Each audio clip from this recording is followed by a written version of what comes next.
The late evening rush was winding down at the small diner on the edge of the city. Plates clattered, the scent of fresh coffee lingered in the air, and the soft murmur of weary customers filled the dimly lit space. Ethan, a young waiter juggling college classes and exhausting night shifts, wiped down a table, his tired eyes scanning the room. His shift was nearly over when something outside caught his attention. A lone figure stood just beyond the glass door, lingering as if caught in an internal debate. The man appeared older, his face weathered by hardship, his shoulders hunched beneath a tattered blanket. His hesitant stance spoke of uncertainty, as if he was unsure whether he would be welcomed or turned away. Ethan felt something stir inside him. The man's eyes held a quiet desperation, but beneath it, there was something else, faint hope. Against his better judgment, or perhaps guided by something deeper, Ethan lifted a hand and motioned for him to come in. Slowly, the man shuffled inside, his steps cautious, his gaze darting around as if expecting rejection. Ethan met him with a steady voice, warm yet firm. "Coffee's on the house." The man's cracked lips parted in a small, grateful smile, his eyes reflecting an emotion Ethan couldn't quite place.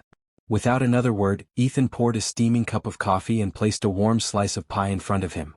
The man ate slowly, savoring each bite as if it were the first real meal he'd had in ages.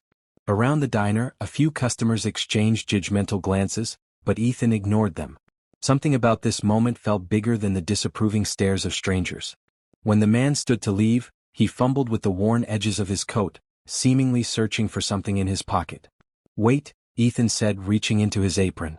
He pulled out the tips he had earned that evening, a modest $20, crumpled and slightly damp from hours of work. It wasn't much, but he pressed the bills into the man's rough, calloused hands. The homeless man hesitated, staring at the money with disbelief, his fingers trembling. For a moment, it seemed as if he might refuse. But then his gaze lifted, filled with something unreadable. "Thank you," he murmured, his voice thick with emotion. Then, with a peculiar smile, he added, "I'll be back tomorrow." Ethan nodded, not thinking much of it. But as the man disappeared into the cold night, a strange feeling lingered in his chest. There had been something in the way the man looked at him. Something knowing, as if he understood something Ethan did not. The next day the diner was just as chaotic as ever. Orders piled up, customers grew impatient, and Ethan found himself caught in the familiar whirlwind of his night shift. The memory of the previous evening had almost faded when a familiar figure appeared at the entrance. It was the homeless man. But something was different. His posture was straighter, his expression calmer. Gone was the uncertainty from the night before. He held himself with a quiet confidence that made Ethan pause. Ethan walked toward him, ready to offer another meal, but the man lifted a hand in refusal. "Not today," he said, his voice steadier than before. Instead, he reached into his pocket and pulled out a small, neatly folded note. He handed it to Ethan with a faint smile. "Read this when you have a moment." Then, without waiting for a response, he turned and walked away. Curiosity gnawed at Ethan as he tucked the note into his pocket, promising himself he would read it later. But hours passed before he finally found a moment to sit in the back of the diner, away from the clatter and noise. With slightly trembling fingers, he unfolded the paper. The words inside made his heart race. "Dear Ethan, you may not remember me, but I remember you. Years ago, you and your mother used to visit the community shelter where I volunteered. Back then, I was in a better place.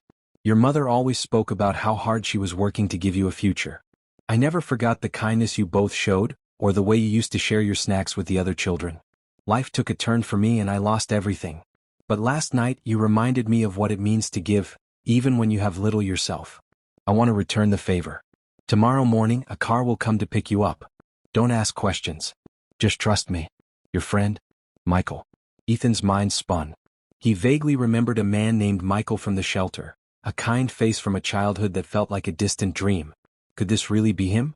And what did he mean by a car coming for him? As the night stretched on, Ethan couldn't shake the feeling that something extraordinary was about to unfold. The next morning he stood outside the diner, gripping the note as if it were a lifeline. The air was crisp, his breath forming clouds in the cold. Then right on time a sleek black car pulled up. The driver, a composed man in a suit, stepped out and silently opened the door. Ethan hesitated. A dozen questions filled his mind. But something in him told him to trust the moment. He slid into the back seat, his heart pounding as the car moved forward. The ride was long, the driver offering nothing but polite nods when Ethan tried to ask where they were going. Finally, the car pulled up in front of a gated estate. The gates parted slowly, revealing a breathtaking property, pristine gardens, a glistening fountain, and a mansion that looked like something out of a dream. Ethan stepped out, his mind reeling. And then from the grand entrance, Michael emerged. But he was not the man from the diner. Gone was the weathered figure wrapped in a tattered blanket. Now he stood tall in a crisp suit, his face clean-shaven, his entire presence exuding quiet authority. "Ethan," Michael greeted warmly, extending a hand. "Welcome." Ethan could only stare. I don't understand. Who are you?" Michael chuckled softly. "I told you, I used to volunteer at the shelter where you and your mother went. Back then I had everything. A thriving business. A family. But life has a way of humbling us. I lost it all. I wandered for years trying to find meaning again." He paused, meeting Ethan's gaze. "Last night your kindness reminded me of what truly matters." Michael gestured for him to follow, leading him into the mansion's warm, elegant interior. They entered a cozy study where Michael handed Ethan a folder. "This," Michael said, his voice filled with sincerity, "is my way of repaying the kindness you and your mother showed me when I had nothing." Ethan opened the folder with trembling hands. Inside were legal documents, ownership papers. His breath caught as he saw the bold figure at the bottom. It was a trust fund. A life-changing sum. Ethan's throat tightened. "Why are you doing this?" he whispered. Michael smiled. "Because you reminded me that even the smallest act of kindness can change a life. Now it's your turn." Tears burned at Ethan's eyes.